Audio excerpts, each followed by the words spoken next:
So, hello again, and today I'm talking about mental health. This is a very dear topic to me.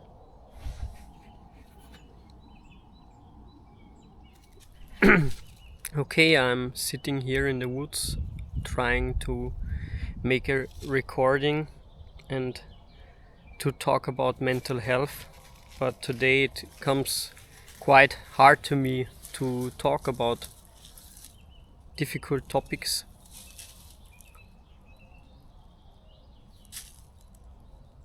The birds are singing nice and the sun is shining and spring is coming, everything starts to be alive, and maybe while I talk the right words will come to me. The dog is digging for something. Mental health. So this is a topic that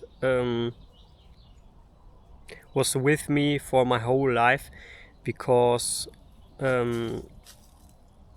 my mother is bipolar. She is manic depressive and maybe more. Maybe she's a bit schizophrenic, or I don't know, because the symptoms with her are quite heavy sometimes. And also from a young age on I had anger issues. So my mom once told me that when I was younger, that she was scared that I will never get around and keep my my temperament in check.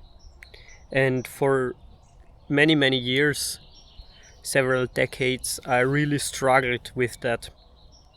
And also drug abuse. I come from a household where smoking weed was quite normal, so when I was a teenager, of course I started smoking weed as well, which didn't help.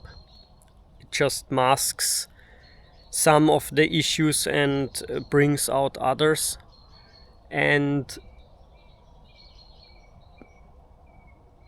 I never really worked on my psyche. It's different things you tell yourself. It's either other people's faults or that's just the way you are, and you have to deal with it. The people around you have to deal with it.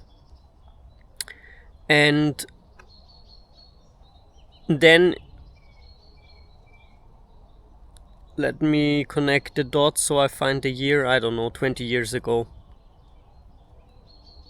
No, 22 years ago on New Year's Eve.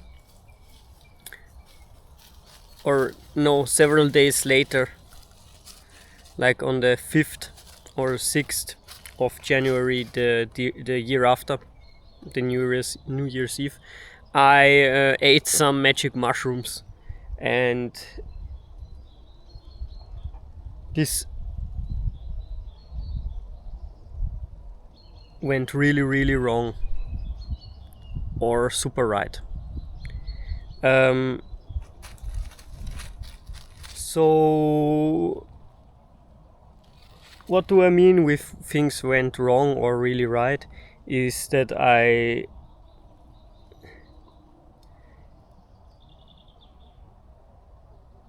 it triggered something in me, and I had really bad psychological problems with taking drugs out of a sudden, which was actually a blessing, because it was probably the only thing at that time that helped me to stop.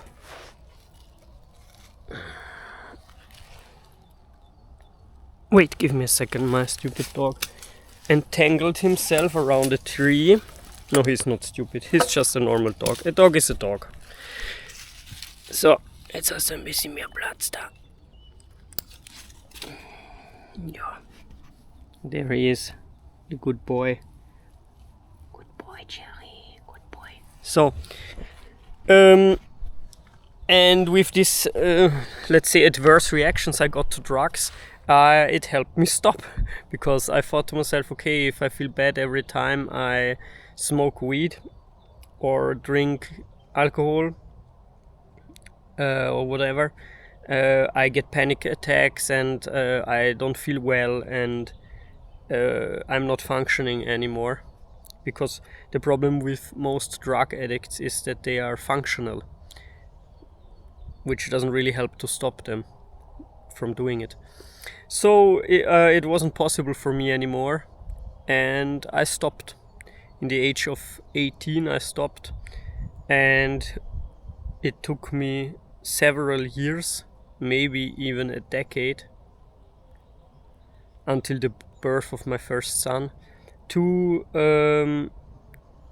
rehabilitate, to get back to be normal.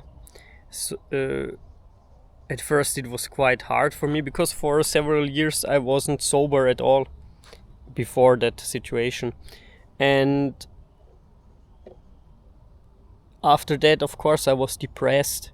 I had big anxiety issues, panic attacks, and I don't know how you would call it, reality disorder. I didn't know how to deal with the normal world sober, but that changed with time. So I had to train to be sovereign and not scared in normal situations, and I did that. I worked on it until now, actually, until, I don't know, 2 years ago, 3 years ago. So it took me a long time to totally recover, but what really helped me was meeting my wife, who told me that it doesn't matter what issues I have, she doesn't care. And that really helped, because one part of having mental problems is always the perceived judgment of other people. And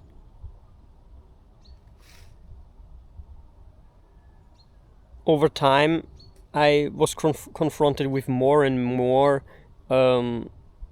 situations that were not in my comfort zone. Totally new situations, like moving from one country to another, being a father, doing different jobs I never did, learning a new language, buying a car for the first time. Stuff maybe for you that is normal, but when you never did it and you have anxiety issues, it's quite stressful to go into this kind of new situations. But I did all that, and I'm still alive, which is always a thing I hold myself onto. I grasp as a straw, as a lifeboat, is I'm still here. So after all I've been through and the struggle and the perceived pain, I'm still here. So how bad could it have been? In hindsight, not that bad, actually. But the Stoics say the pain is not in the things you live through. The pain is in what you perceive, how you perceive them, and what you are allowing the situation to do to you. I struggled several years with anxiety, panic attacks, and with this together a bit of depression.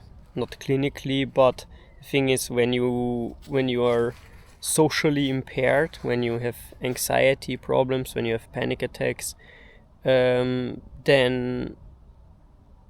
you start to struggle in a way that you think, is this who I am now? Is this normal? Will I ever be normal again and can go fear-free through life? And the answer is yes. Yes, it's possible.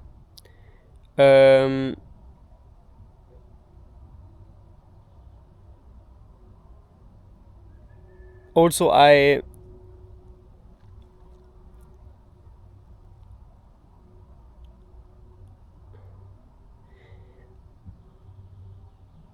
the way I managed my anger issues is quite amazing, actually, because as you know, maybe I'm on a carnivore diet. I eat, like, I don't know, 95% animal products, butter, cheese. I'm so childish. Every time I say cheese, I have to laugh. But okay. Meat, of course, and different dairy products, but only a little bit of dairy. I mean, like the yogurt and sour cream and heavy cream and milk, just a little bit. And what changed with me is amazing. I have a totally... I mean, don't expect wonders if you ever start this, yeah, or try it. At first, I don't know when I started to recognize that my psyche changed, but I stopped being as angry, as impulsive, as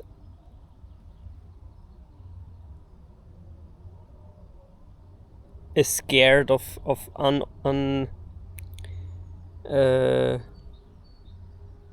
stressful situations, and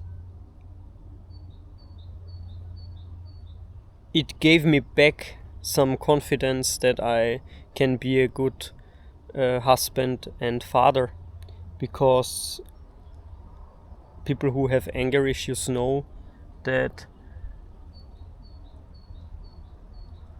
the pain you put on your family is the biggest pain you will ever feel if you're a conscious person. And if you are able to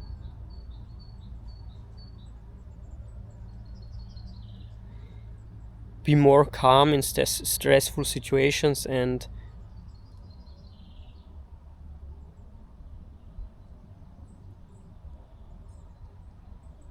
keep your calm, don't be as impulsive, be more predictable, then this is a great benefit for family life. And it's possible. I don't know how much my diet changed my mental health, but I think it's tremendous. It's a very big change. And it also changed my whole perspective on life. For many years, probably 30 years of my life, I thought of myself as an atheist, and I grew up in a liberal left-wing family, atheistic, new shamanism, whatever you would call it, new age, Buddhism, whatever.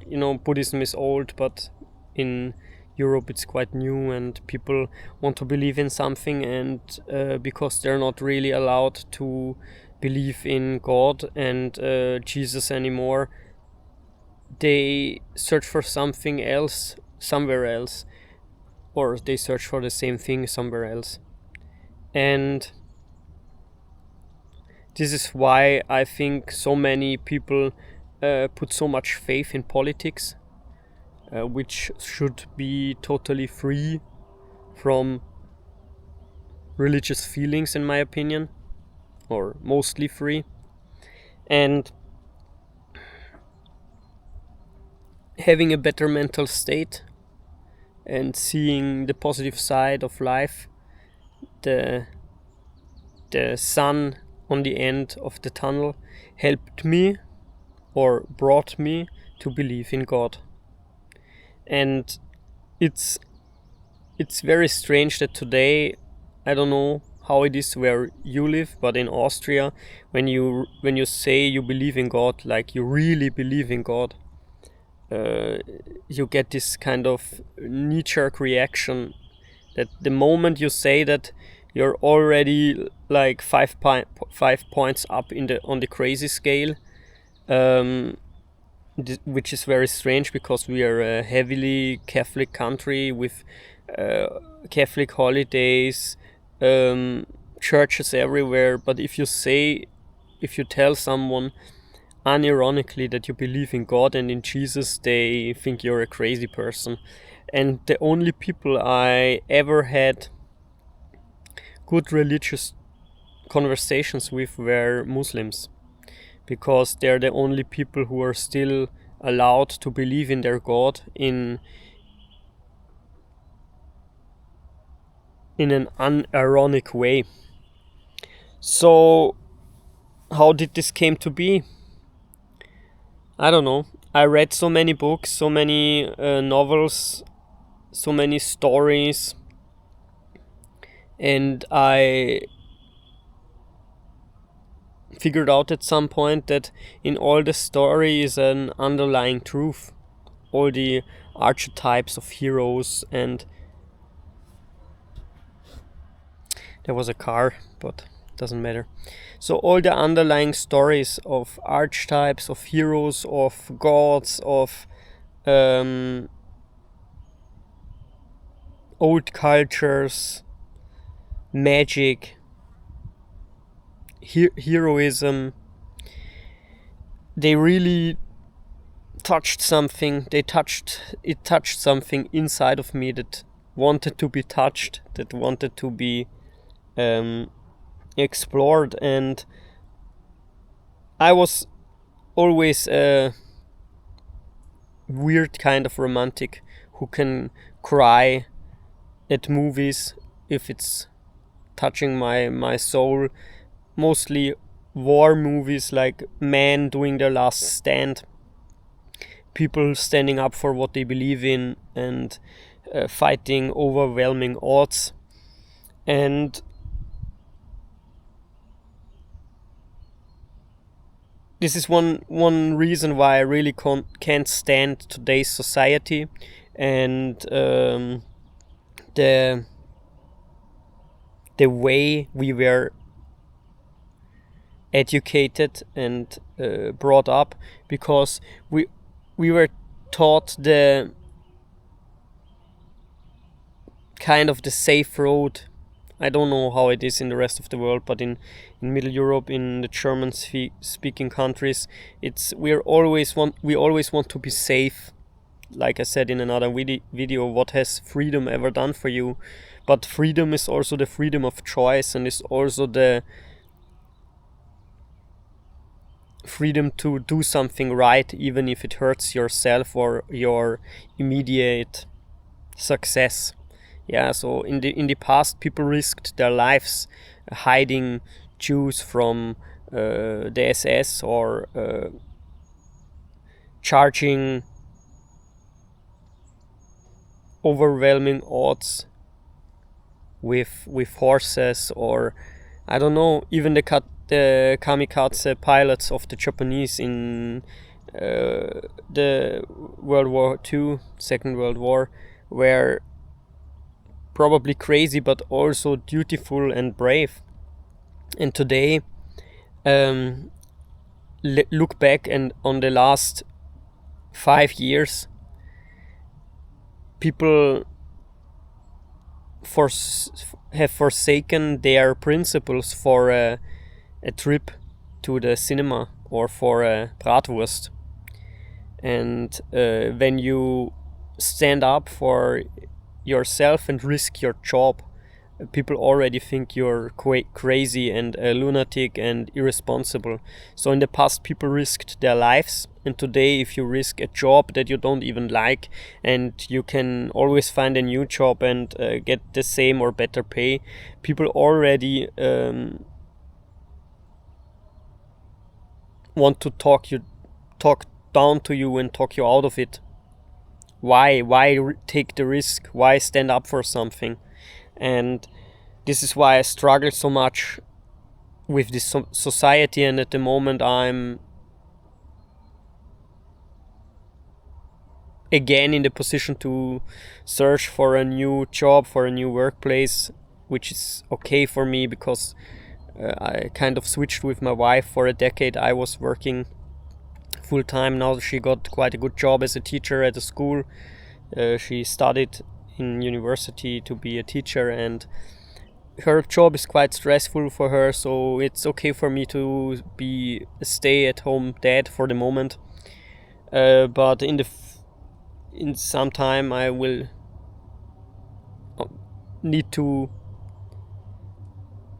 get back to work and do additional things. I mean, I do stuff all the time. I'm working out, going for hikes, making videos, cooking at home, cleaning, all the stuff a good housewife does. But I struggle quite a lot with this mentality because I cannot feel it. It feels so empty and so void of any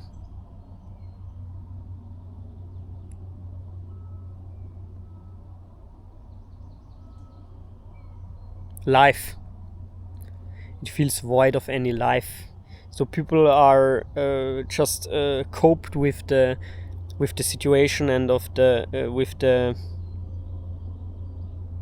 reality that they are just a cog in the machine, and a lot of people are waking up to that, and I'm quite happy about seeing videos on YouTube of a lot of different people who are in the same situation as I am or have the same evolution in their mind.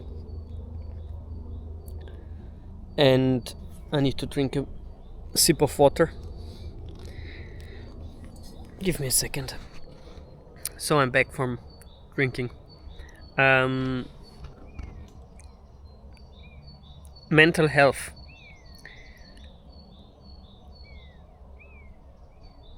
I think it's quite okay to not do okay in this society. I think it's a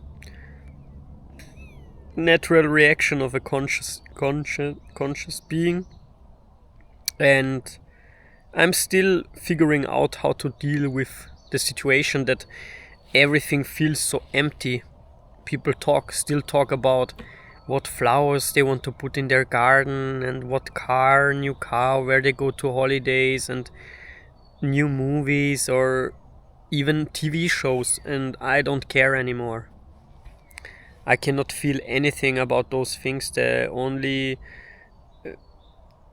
moments where I feel alive is when I go through the woods and appreciate nature, and when I'm doing something nice for my family, like giving my younger son a massage or reading to him. What can you do about it? So for me, my diet changed a lot for my mental health, since I'm not eating any carbs anymore and just meat and animal products, eggs and cheese and you know what I mean, butter. My mental state is the best it ever was. And also it helps me that I believe in God and in a higher power and in